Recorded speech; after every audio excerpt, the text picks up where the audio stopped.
Hey everybody, this is David at Barnyard Bees. What I'm getting ready to do is go into these hives and check these splits that I did about 3 days ago. I'm gonna check and make sure the queen is released. This in particular hive right here was pretty strong. I don't have a veil, so let's see if I can keep from getting popped in the eye. Okay, I put my veil on. I don't care getting stung everywhere, but I don't want to be stung in the eye. So, and I didn't use any smoke, which I don't advise people. Don't, especially new beekeepers, always use a puff of smoke. It makes a world of difference in your bees.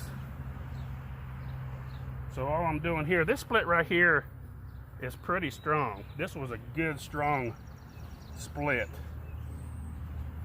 They're drawn out.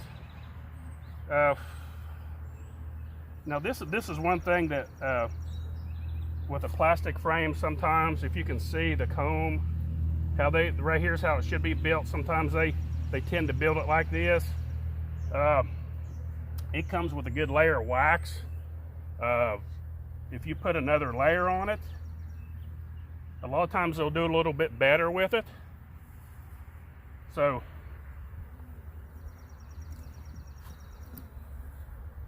scrape that sting off. Okay, I can already see, I'm not gonna have to go very far. Here's the cage. She is released. Now, one thing I want to show and talk about, now this is a one too, just to show you all where I did the video and you said I didn't pull the cork off the candy end. Yes, I did. It was right there. I pulled it out before the video, so you're probably thinking I was going to pull it out on the videos, but it was pulled. I had got it. But the thing about with the split, and this is another reason that I show, they're not too bad. Yet, this is another reason that I show direct release, is because there's a lot of times you have no choice. You will have to direct release it. When you do splits, if it's a good strong split like this, queen's gonna be released. These other 4 I have right here that we'll go look at, they may not be like that, so you're gonna have to direct release her. So you're gonna have to pull the cork out of the direct release end, let her walk out, keep an eye on her and watch her. Seen some people do some videos on how they released a queen and they said, oh, it's good, I can tell immediately. Well, go back 24 hours and look. That's a true test, not 5 minutes. So for any of you that thinks immediately, because I've seen them turn.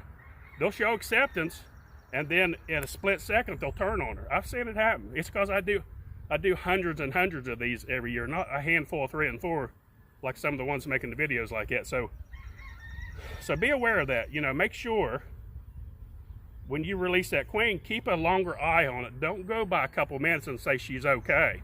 If you want to really make sure, because if they ball the queen up, it takes some time to kill her. It's not like they ball her up in 3 or 4 seconds or 3 or 4 minutes, she's dead. It's not true. So you can direct release one, check and watch her, keep a good eye on her for 20 minutes at least, a good 20 minutes. Watch, make sure they're surrounded around her, feeding her. And I never put her on a honey frame. I put her usually on a frame of brood, but it's not gonna really matter that much, because when a queen comes back in from a mating flight, she may end up on any frame at first. You never know. So it's not really an issue. You may have a little bit better chance of her putting her on a frame of brood, that young bees, possibly, but still, she's still got to mingle with those foragers and all stages of bees in there. So just watching her with a few nurse bees, well, they don't really tell you that she's going to be accepted or not. You got to go back in and check. You should watch her for 20 minutes, close it up, come back in an hour and look and see how she looks. Don't go by that 2 or 3 minutes, oh, she's accepted, close it up. It don't work. I'm telling you, I've done this over and over, and I know how things go. So that's about it for this hive. We'll go to the next one, see how it looks. Okay, here's another one right here. This was in one of our little mini nukes. that we threw in a mated queen. This right here, it was an overly populated colony. Had 2 frames that was absolutely packed out really hard. And I just had an extra queen in here that I had to do something with. So I just stuck her, I pulled a frame out and stuck it into another colony, or another 2 frame just like this, and moved the queen. I moved the queen to the other colony, which left this one queenless. So then that extra queen that I had on hand that I needed to do something with, I just put her in here. So here's the queen, and this is something else I wanted to show you too. You know how you see where I put the queen cage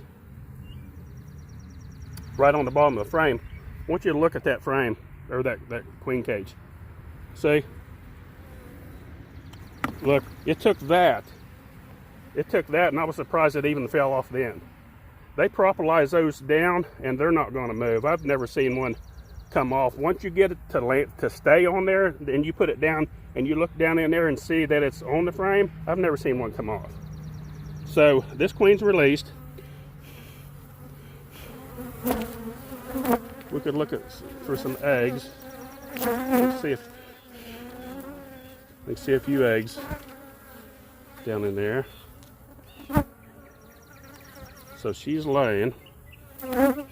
Just a handful right there. Usually on the nuke comb is usually where you'll see a lot of times most of the eggs.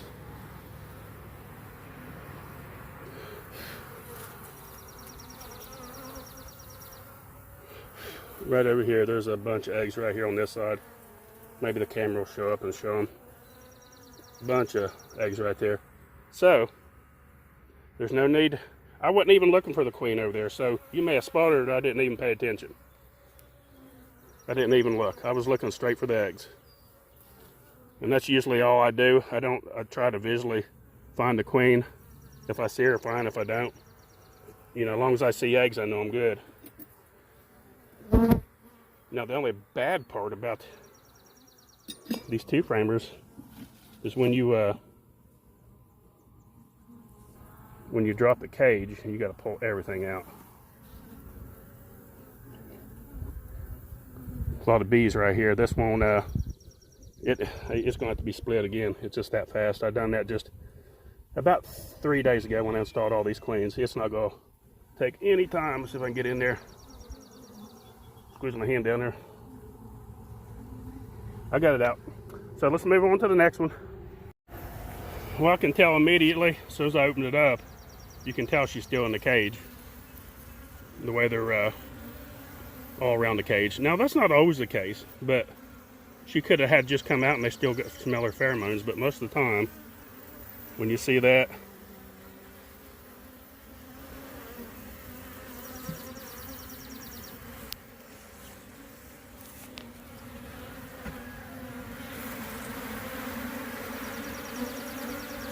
okay, this one they didn't usually they do. This one wasn't propolized down good like the other ones were. She's in there, still in there. And actually, if you look at the cage, the candy is eaten completely out. She could come out. So she would have probably been out before long. Okay, I turned her loose. Just want to see this on camera here. How they're acting with her. They got her covered up right there. Right in here. Look. Angry. That one got me on the thumb. It happens. Let's see if we can find her. Where'd you go?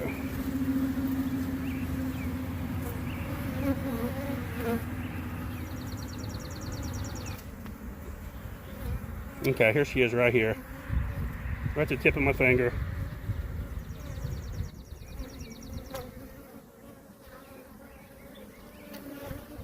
See her walking around right there.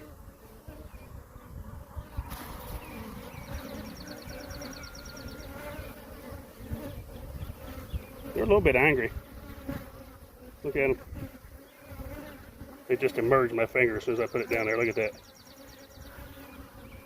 I see a couple queen cells right there too. Queen cups or wethers. Queen cell right there on the bottom.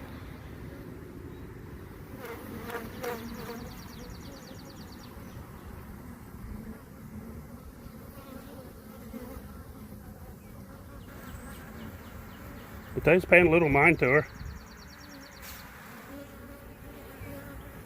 Let's see, maybe she walked around. She was a smaller queen.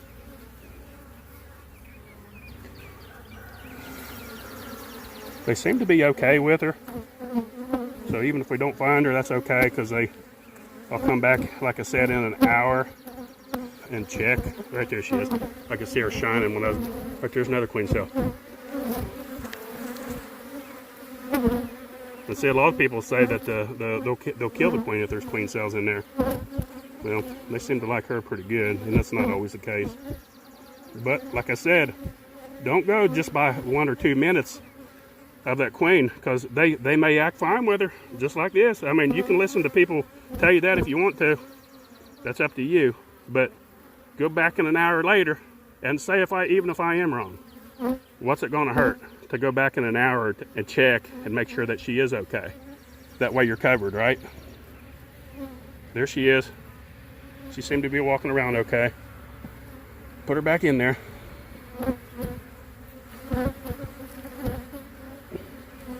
It's okay to listen to people, but make sure they're speaking from a lot of experience and not just somebody's got 2 or 3 hives. Because it's just common sense, you know, when somebody's runs hundreds of hives compared to somebody that's got a handful, they just don't see what people do that has multiple hives, you know, hundreds of hives. There's a big difference, but like I said, for a precaution, just go back and check, even if I am wrong. Well, it's not gonna hurt anything, so let's go look at the next colony. Okay, it looks like this one's released. There's her cage right there. Let's see if it's holding on a little bit better. There's a few more bees in here, so we're okay. They got some new comb drawed out right there on this frame. It was a starter screw. Well, you can tell here, see the old wax? It was just an old frame that I had. It just had a little bit of remnant of wax on it. So they've drawn down from there. And there, see, it fell off, but it holds on pretty good. You can even see the imprints right there where they put the propolis around the end. So she looks good. I mean, as far as out of the cage goes anyway. She's out of the cage, she's released. But that's still why I show direct releases, because you gotta occasionally. Now, if you're just installing queens in big colonies, more than likely you're never gonna have to worry about it, because they'll be released unless you forget the cork or something like that.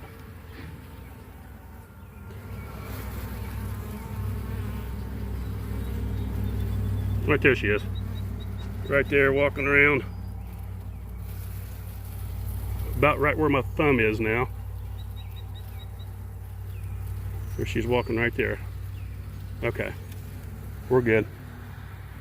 So that little colony, we'll let it build up.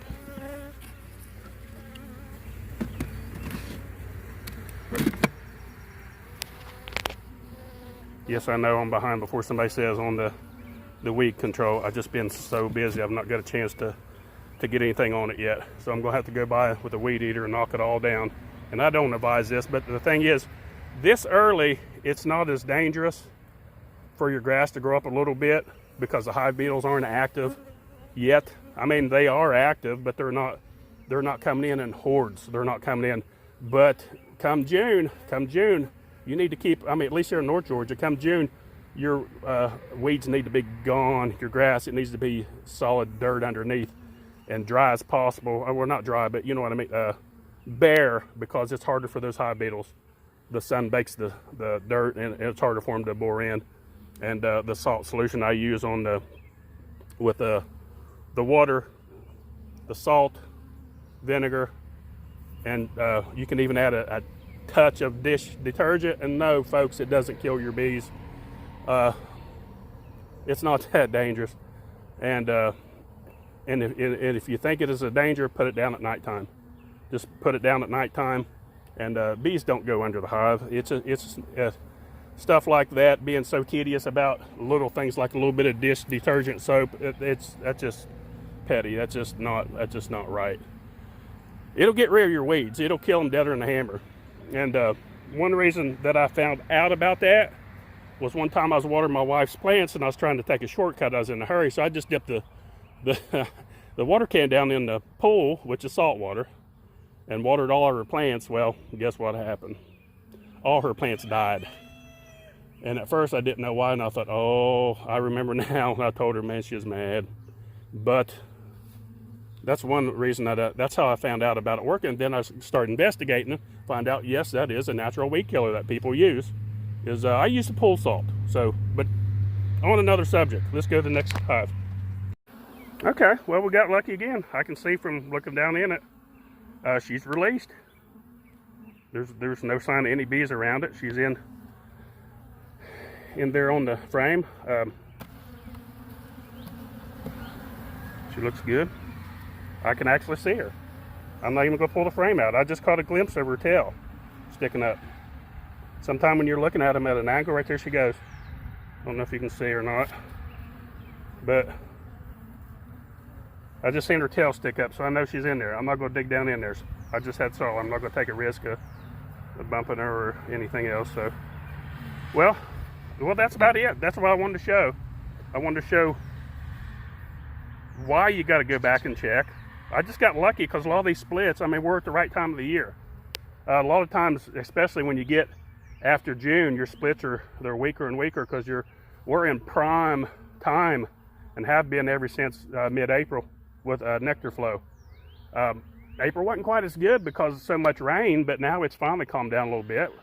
We have had a hard rain yesterday, but it's sunny all day today, and we're having at least a little bit of sunlight with the rain. So the rainy spring didn't help much, so it kind of put us a little bit behind. So that's about it, folks. I'll go ahead and end the video. Hey, don't forget, we still got bees, packages, queens, barnyardbees.com. Go to the website, supplies, we got it all. So don't forget, please click on the little bell, like and subscribe. Thanks for watching Barnyard Bees.